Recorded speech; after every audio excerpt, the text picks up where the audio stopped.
తెలుగు రాష్ట్రాల్లో వరదలు ముంచెత్తుతున్నాయి. భారీ వర్షాలకు వాగులు వంకలు పొంగి పొర్లుతున్నాయి. ప్రస్తుతం విజయవాడలో పరిస్థితి ఏ విధంగా ఉందో మా ప్రతినిధి పూర్ణ అందిస్తారు. పూర్ణ, యామిని గత 2 రోజులుగా వాగులు వంకలు పొంగి పొరవడంతో అటు ఉమ్మడి కృష్ణా జిల్లా వ్యాప్తంగా అటు మొత్తం కూడా చాలా గ్రామాలన్నీ జలదిగ్బంలో వచ్చుకుపోయిన పరిస్థితి నెలకొందని చెప్పుకోవచ్చు. విజయవాడ నగరంలో చూస్తే దాదాపు 12 డివిజన్లు మొత్తం కూడా జలదిగ్బంధంలో చుట్టుకున్నాయి. మొత్తం కూడా ఆ డివిజన్స్లో నుంచి బయటకు వచ్చేందుకు ప్రజానీకం ఎవరో కూడా సాహసించలేకపోతున్నారు. మొత్తం కూడా జలదిగ్బంధంలో ఉండటంతో మొత్తం కూడా జనజీవనం పూర్తిగా స్తంభించిపోయిందని చెప్పుకోవచ్చు. ఇక్కడ సింగినగర్ దగ్గర నుంచి అటు పాయకాపురం, ఆర్ఆర్పేట, అలాగే చిట్టినగర్ మిల్క్ ప్రాజెక్టు ఈ ప్రాంతాల వరకు మొత్తం కూడా బుడమేరు ఎగదండంతో మొత్తం కూడా ఈ నీళ్ళంతా వచ్చేసి ఈ 12 డివిజన్ల మీద పడ్డాయి. మొత్తం కూడా అతలాకుతలం కూడా చేసిన పరిస్థితి ఇక్కడ నెలకొందని చెప్పుకోవచ్చు. దాదాపు ఇది రెస్టోర్ అవడానికి దాదాపు 3-4 రోజులు పట్టే సమయం కూడా అవ్వచ్చు అని చెప్పి అధికారులు భావిస్తున్నారు. ఎందుకంటే బుడమేరు నది వేరే ప్రాంతాల నుంచి రావడంతో మొత్తం ఈ లోతట్టు ప్రాంతాలందరినీ కూడా సురక్షిత ప్రాంతాలకి తరలించినప్పుడు కూడా ఈ కాలనీలు కూడా మొత్తం కూడా జలమయం కావడంతో మొత్తం కూడా వాళ్ళు దిక్కు తోచని స్థితిలో అయితే అక్కడ ప్రజలైతే ఉన్న పరిస్థితి నెలకొన్నారు. మొత్తం కూడా పేదలు, మధ్యతరగతి ఎక్కువగా నివసించే ఈ సింగినగర్, పాయకాపురం, అలాగే రాజరాజేశ్వరిపేట, అయోధ్యనగర్, మిల్క్ ప్రాజెక్టు ఈ ప్రాంత ప్రజలు మాత్రం తీవ్ర కష్టాలు అయితే ఎదుర్కొంటున్న పరిస్థితి నెలకొంది. మరోవైపు మంత్రి నారాయణ, అలాగే కొల్లు రవీంద్ర, అలాగే వంగలపూడి ఎంత వీళ్ళందరూ కూడా ఈ వరద ముంపు ప్రాంతాల్లో పర్యటించి మొత్తం కూడా ఇప్పటికప్పుడు మొత్తం కూడా పర్యవేక్షిస్తున్నారు. వారికి ఒక ధైర్యాన్ని కూడా తెలుపుతున్న పరిస్థితి నెలకొంది. ఎట్టి పరిస్థితుల్లో ఒక్క ప్రాణ నష్టం కూడా జరగకుండా చూడాలన్న తలంపుతోనే మొత్తం కూడా యావత్ అధికార యంత్రాంగం మొత్తం కూడా పనిచేస్తుందని చెప్పుకోవచ్చు. ఎందుకంటే ఎక్కడా కూడా ఎవరికి ఇబ్బంది కలగకుండా మొత్తం యావత్ రాజకీయ నాయకులు అలాగే అధికారులు కూడా నిన్నటి నుంచి కూడా ఇదే పని మీద మొత్తం కూడా అధికారులు సత్కారం చేపట్టడం జరుగుతుంది.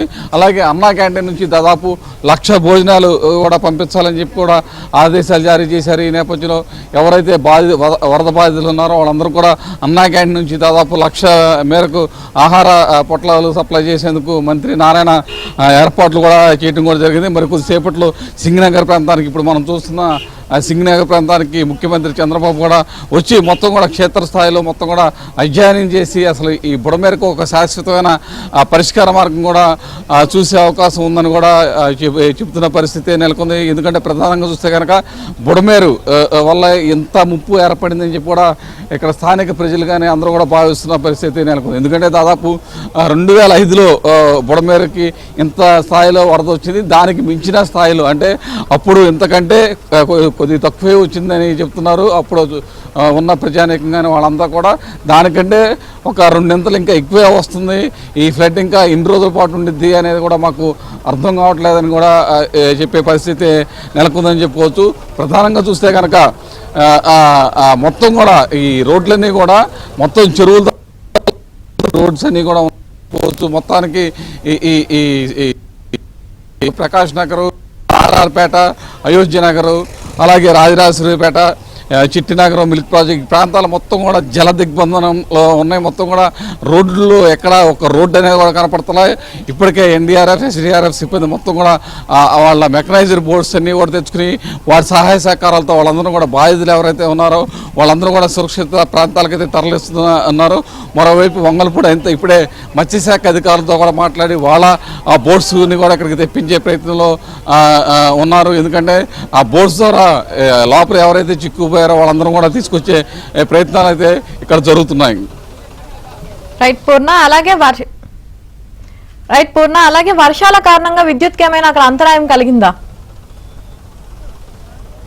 అనేక ప్రాంతాల్లో విద్యుత్కు మాత్రం తీవ్ర అంతరాయం కలిగింది. ఎందుకంటే చాలా చోట్ల కొన్ని కొమ్మలు ఇరిగిపోయి ఇంకో చోట అసలు విద్యుత్ సరఫరా చేయడానికి కూడా వీలైన పరిస్థితి కూడా ఏర్పడింది. కొన్ని చోట్ల సబ్స్టేషన్లో కూడా వాటర్ ప్రవేశించడంతో విద్యుత్ చాలా చోట్ల షట్ డౌన్ అయిన పరిస్థితి నెలకొందని చెప్పుకోవచ్చు. అయితే నేను చెప్పిన 12 డివిజన్స్లో అయితే పూర్తిగా అంధకారంలోనే ఉంది. మరి రాత్రి అయితే ఏంటి పరిస్థితి అని కూడా చాలామంది కూడా ఆలోచిస్తున్న పరిస్థితి నెలకొంది. తాత్కాలికంగా ఇతర సదుపాయాలు ఏర్పాటు చేయాలి చేయాలని చెప్పి వాళ్ళు కూడా ఒక డిమాండ్ అయితే చేస్తున్నారు.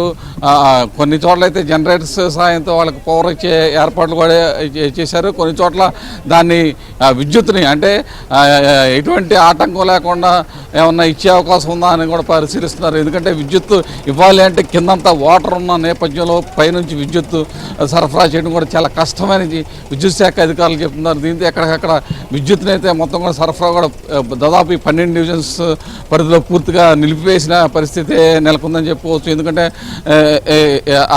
విద్యుత్ వైర్లు ఎక్కడ తెగి వాటర్లో పడితే ఇంకా పెను ప్రమాదం సంభవించే అవకాశం ఉన్న నేపథ్యంలో వాటిని కూడా మొత్తం కూడా షట్ డౌన్ చేసిన పరిస్థితి నెలకొందని చెప్పుకోవచ్చు. మరోవైపు సబ్స్టేషన్స్లో కూడా వాటర్ ప్రవేశించడంతో కొంత ఇబ్బందికరమైన వాతావరణం కూడా నెలకొంది. దీంతో కొంత చోట్ల విద్యుత్కి అయితే అంతరాయంగా ఏర్పడుతుంది. వాటన్నిటిని ఓవర్కమ్ చేసుకుంటామని చెప్పి కూడా అధికారులు అయితే చెప్తున్న పరిస్థితి. ఫస్ట్గా అసలు ఈ బుడమేరులో నుంచి వచ్చే వాటర్ని రెస్టోర్ చేయడానికి ప్రత్యామ్నాయ మార్గాలు ఏమేమి ఉన్నాయి, ఎక్కడెక్కడ ఈ వాటర్ని బయటికి పంప్ చేయొచ్చు అన్న ఉద్దేశంతో అటు ఇరిగేషన్ అధికారులు ఎప్పటికప్పుడు మానిటరింగ్ చేస్తున్నారు. కానీ ఎక్కడ కూడా బుడమేరు మొత్తం కూడా ఆక్రమించుకోవడంతో అటు కొల్లేరు దగ్గర నుంచి ఇటు విజయవాడ నగరం వరకు ఈ బుడమేరు ఆక్రమణకు గురి కావడంతో దాన్ని ఎక్కడ డైవర్ట్ చేయాలి ఏంటి అన్న దాని మీద ఆలోచిస్తున్న పరిస్థితి నెలకొంది. దీనికి శాశ్వతమైన పరిష్కార మార్గం కూడా బుడమేరు కూడా చూడాలని చెప్పి ఇక్కడ స్థానిక ప్రజలు చెప్తున్న పరిస్థితి ఉంది. ఎందుకంటే డైవర్షన్ కెనాల్ ఒకటి ఏర్పాటు చేస్తే పూర్తిగా ఈ వరద ముంపు నుంచి కాపాడిన వారు అవుతారని చెప్పి ఇక్కడ స్థానిక అయితే ప్రజలు భావిస్తున్నారు. Right, thank you Purna.